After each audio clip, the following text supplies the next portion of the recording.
Okay. Hi there, my name is Eckert, together with Lauscher and Akansha. Together with Akansha, we present the linked open citation database. I, for myself, first of all, would like to apologize that I joined very lately today, and to make it even worse, that is fine. To make it even worse, I also have to leave right after the workshop. Will not be around, but Anne will be here on behalf of me.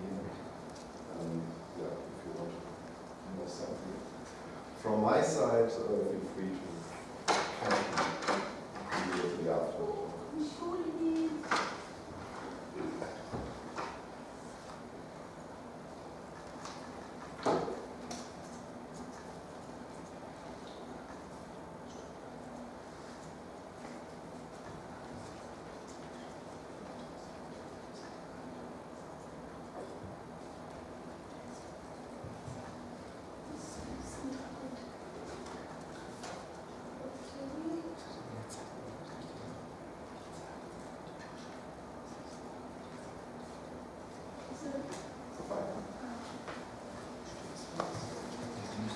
Okay, so we split this presentation into 3 parts. I will really quickly talk about the big picture and the motivation for the project. And Anna will tell you something about the infrastructure. And afterwards, Akansha will tell us something about the reference extraction. So the motivation for the project is pretty simple, and I don't want to lose any time here. We want to have citations, we want to know how the content is cited, and scientists are interested in that for various reasons. In this project we have the library's perspective in our mind. And the problem that we do not have a linked open citation database immediately available in libraries is that libraries basically catalog whatever you can put on a shelf. So everything that is a book, not necessarily the content. So at least historically they have not been that interested in the single chapters of a proceedings volume, for example, or the single articles that are contained in a journal. And of course there are databases that try to fill that place, various projects. We have DBIS, for example, we have all the domain-specific databases. But the problem is, often if you would like to work with that content, none of them are actually complete. They are often not freely available, so you are not totally free to do anything that you would like to do with that. And most of them do also not contain citation references. So the question that we have in our project is a big what-if question. What if libraries would just do it? What if they would not only catalog journals and collections and proceedings, they would actually catalog them with all the articles and with all the chapters as separate resources, and with structured information, structured form of citation references, ideally with links, so all of it.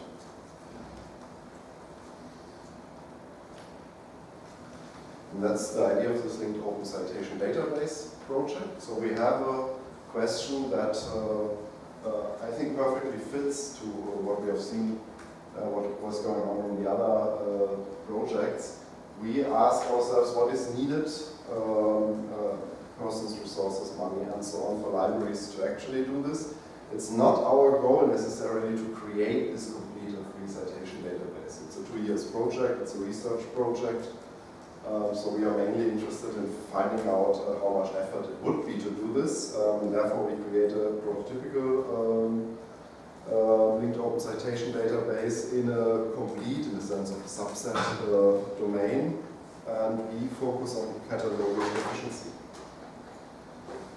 That means we would like to reuse all the services that are there. We would like to reuse all the data that is available as much as we can, and we use semi-automatic processes because we want to use librarians, of course. So the question is, can we also have a hopefully very good quality? Can we check whatever we do? So we want to really have a process where things are processed by a librarian, and we want to have it here. We want to streamline and automate the process wherever possible, and distribute the database and the processes. As libraries usually do. They distribute things all libraries work together in unions, and in the end, the desired answer would be that we can say if X libraries use Y persons to do the log-DB cataloging, we manage to get 7% of the content. And of course, we would hope that it's not that much required, not that many libraries are required, not that many people are required, and that we still get this content. So much for the big picture. Yeah, thank you. Now I'm going to tell you what we are development-wise doing in the project. Basically, we are developing 3 components. The first one is an editorial system, which is a graphical user interface, which then shall be used by librarians. Then we have a central component, which is the linked open citation database itself. So this part should contain the data and represents the central backend. And then we also have an OCR component, which also takes care of the reference extraction. And now, I want to present you an example workflow so that you can understand how these parts interact together. And as I already mentioned this morning, the difference in our project compared to Excite is really that we have the human in the loop. So you have a user, and it starts somehow in the library where reference pages, such as this here, are scanned. So once they are scanned, a user can go there into the editorial system and upload them into the linked open citation database. What happens then is that the file is saved, of course, and in addition to this, we try to gather more data related to the bibliographic resource. And this can be done by using union catalogs. Because the containing resources are somehow already cataloged by the librarians, so there exists an identifier. And of course, we also want to pass this data and add it to our database. Next, so the situation is we have files in the system, we have some data related to it. The user can retrieve scans that are not OCR processed yet. This corresponds somehow to a to-do list. And we can imagine that we also automized this part, but for now, he can select OCR or not OCR scans and then trigger manually the OCR processing for each scan, which then sends the file to our OCR component, an image for now, and receives back OCR data. So there is some magic happening, what Akansha will do. This is already saved, also saved and passed.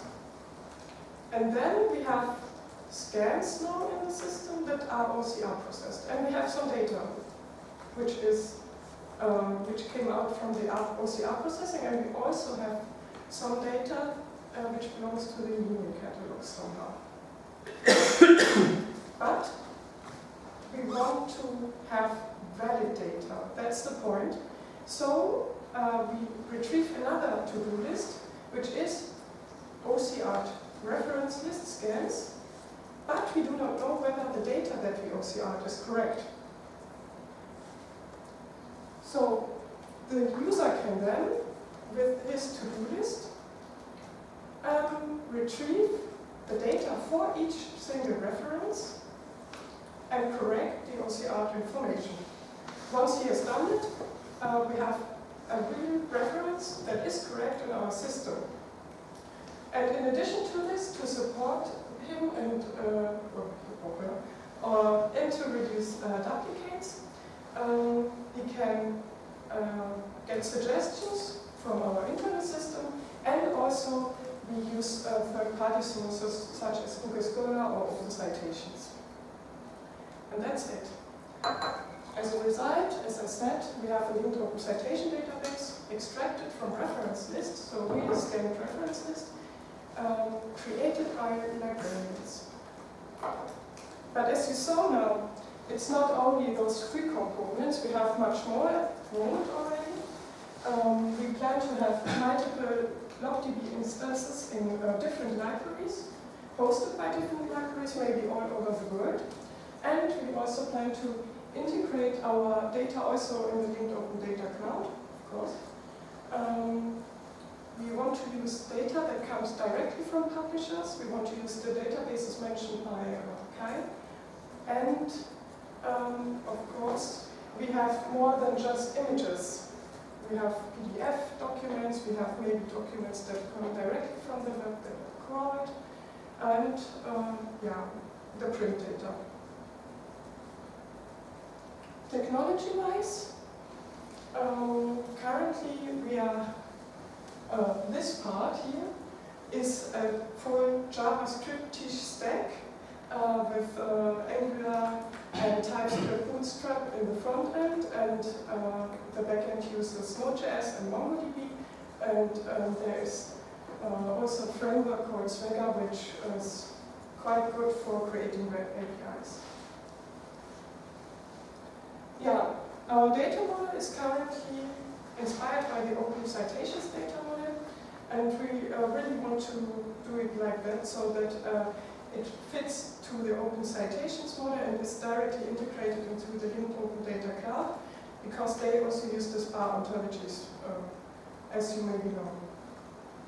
But, and this is a point which can be discussed maybe, we had to make some extensions to the data model, of course, because we have to manage the scans, we have to manage different status somehow, we have to save also the OCR information. And yeah, currently we do not change anything, we only have extensions. But let's see.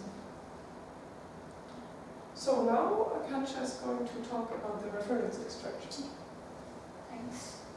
So I will talk about reference extraction, which is very much similar to what Jesus is also doing. I think there is a lot of scope for collaboration here. So we have seen the full architecture.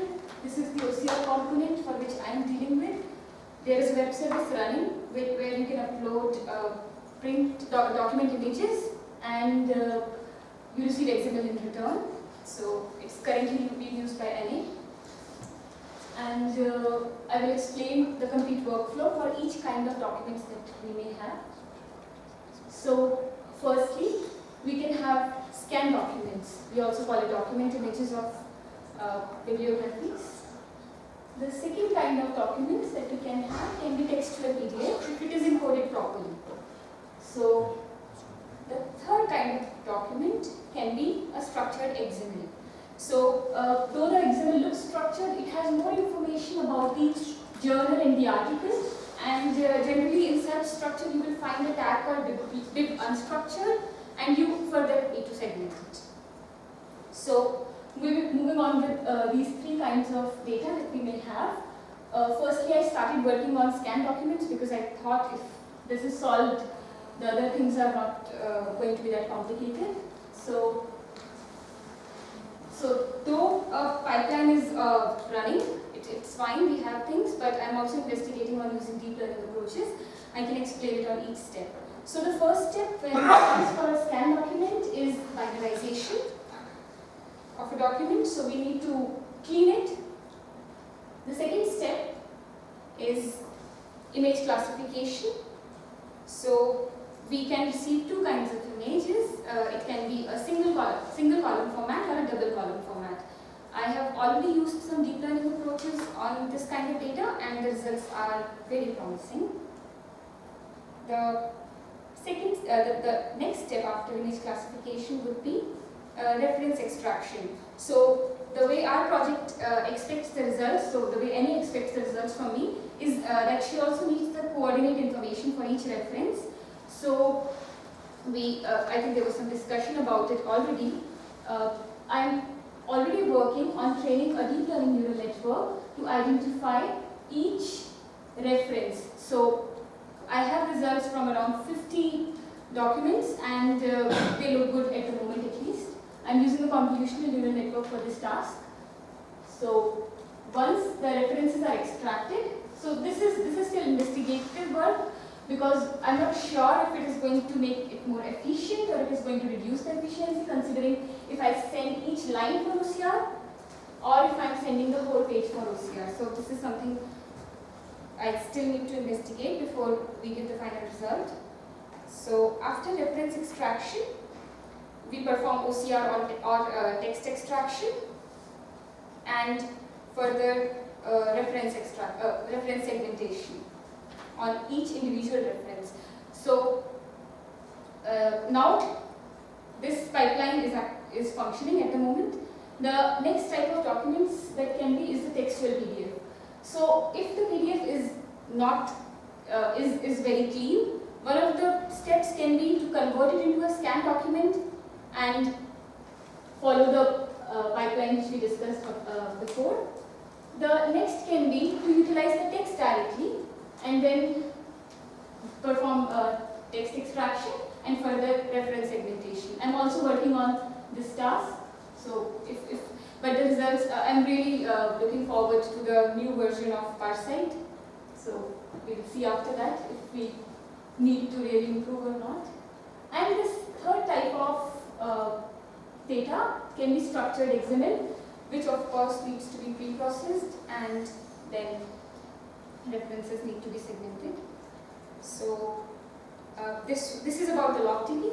But I also worked on a narrower, so not as broad as the focus of the thesis project, but during my master thesis, I worked on actually scientific documents from ICDAR community, so International Conference on Document Analysis and Recognition, and somehow the data was available to us. So I will not take much time, quickly breeze through some of the snippets. So I developed some visualizations from documents of author citation network. This is how it looks like. These are actually the nodes are actually the authors, and the edges represent how they cite each other. And some more visualizations when zoomed in. I'm also working on the sentiment analysis in citations. So this is preliminary work, but yes, it's good. I plan to also use bidirectional LSTM. Further, bidirectional recurrent neural network for further for better sentiment classification, and some more snippets. Keyword extraction. And some more. Thank you.